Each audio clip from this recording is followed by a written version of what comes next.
Hey guys, it's Trisha. Welcome back to my channel.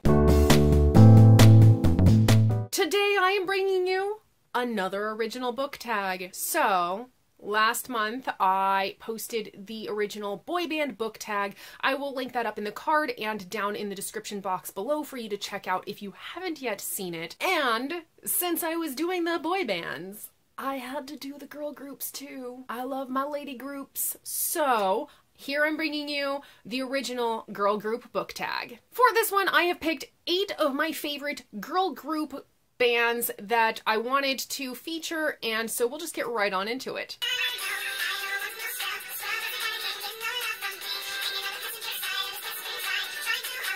Number 1, No Scrubs by TLC. Name a book that to you had the most annoying or obnoxious romantic interest. So I don't really know if this character was meant to be a romantic interest, but Alaska from Looking for Alaska by John Green, I didn't like her, and I thought she was super annoying. Yeah, I thought she was pretty obnoxious.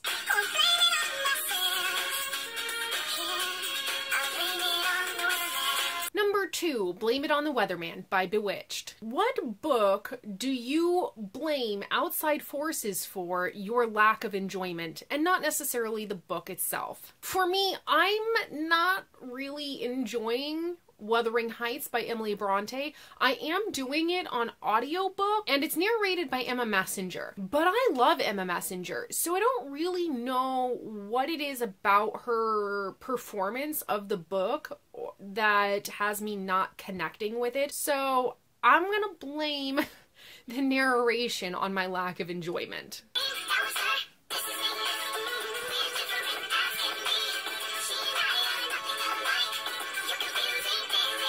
Number 3, This Is Me by Dream. What 2 books do you hear talked about all the time as being really similar, but you think are on 2 completely different playing fields? So for me, I really think that there is no comparison between Caraval by Stephanie Garber and The Night Circus by Erin Morgenstern.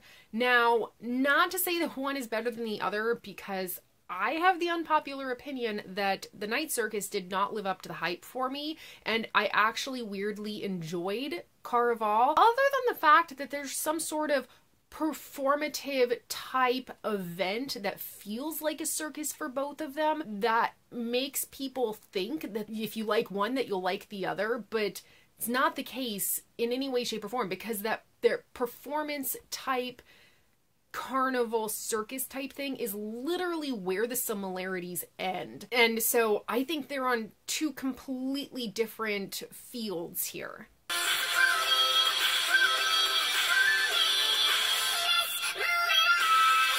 Number 4, Miss Movin On by Fifth Harmony. What author or book series did you just have to move on from after repeated attempts to get into it where you just couldn't? And for me, that's going to be the And for me, that is going to be the Divergent series by Veronica Roth. I watched the first movie and read the first book, and I didn't particularly care for the first book.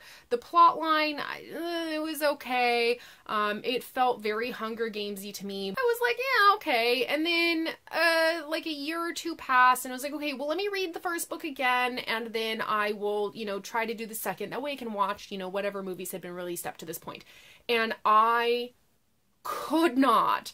And I have tried several times since to make my way through the series, both watching the movies and reading the books. And as much as I love Shailene Woodley, I cannot do it. I don't think it's good at all. And in all honesty, it has made me just say I'm not going to read Veronica Roth at all. So I have no desire to read Carve the Mark either.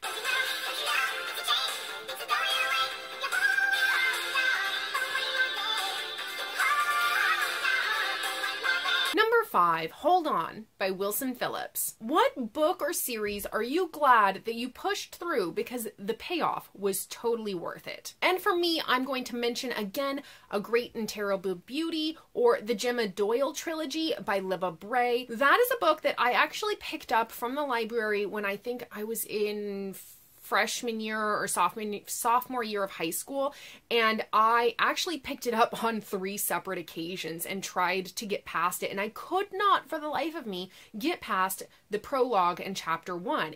I just didn't enjoy it, but I wanted to like it. And so that 4th time I pushed myself through it and I loved it. It is one of my favorite historical fantasies of all time.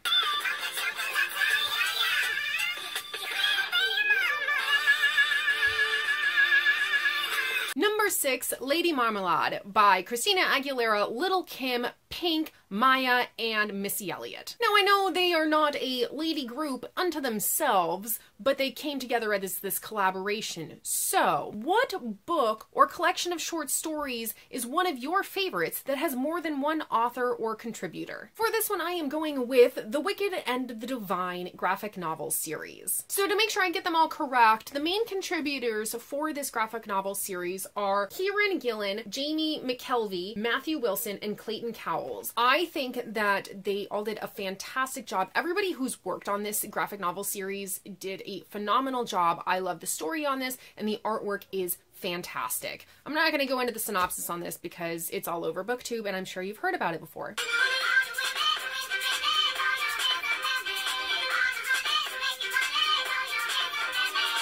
Number 7, Independent Women Part 1 by Destiny's Child. What book has one of your favorite strong female characters and her plotline doesn't have a romantic element? For this, I am going with the graphic novel Hack Slash. This is about Cassie Hack and her sidekick Vlad. They go across the country finding clues where these slasher type people may be wreaking havoc on an area, and they go out to defeat them. It's kind of like Scooby-Doo, where they travel the country and, you know, put a stop to these weird goings-ons.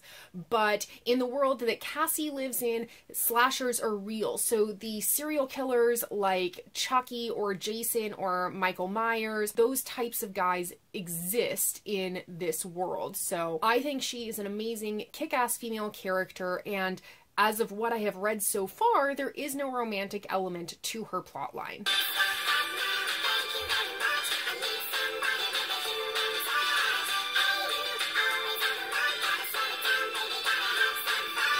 And number 8, Stop by Spice Girls, my all-time favorite girl group. Name a book that you think moved too quickly and should have been longer or had a sequel to flesh out the story. For this one, I am going with An Enchantment of Ravens by Margaret Rogerson. Who was surprised by this? I talk about my disappointment in this book all the time on my channel, so I'm sure you've heard this, but it felt like a rough draft. It felt like a first draft of a novel. It wasn't long enough. It felt like it wasn't fleshed out enough. To me, it should have had probably an additional 150 pages at least to really flesh out the world, fill in the plot holes, make it feel less like insta-love, to give us more time with the characters to really care about them, and then the connection that Isabel and Rook were supposed to have, because I didn't get that connection in the short amount of pages that we were given.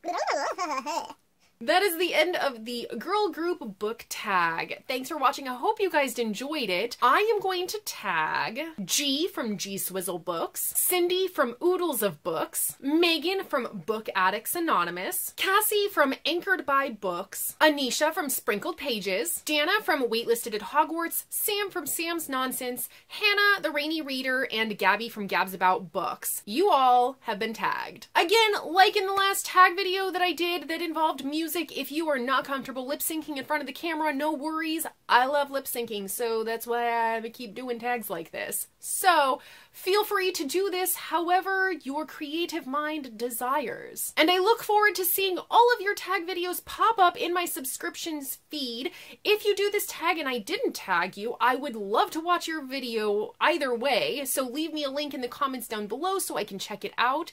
And if you like this video and you would like to see more content from me in the future, definitely now click that subscribe button down below. You can also follow me on Twitter at TellHerAStory. I will see you guys in my next video. Bye!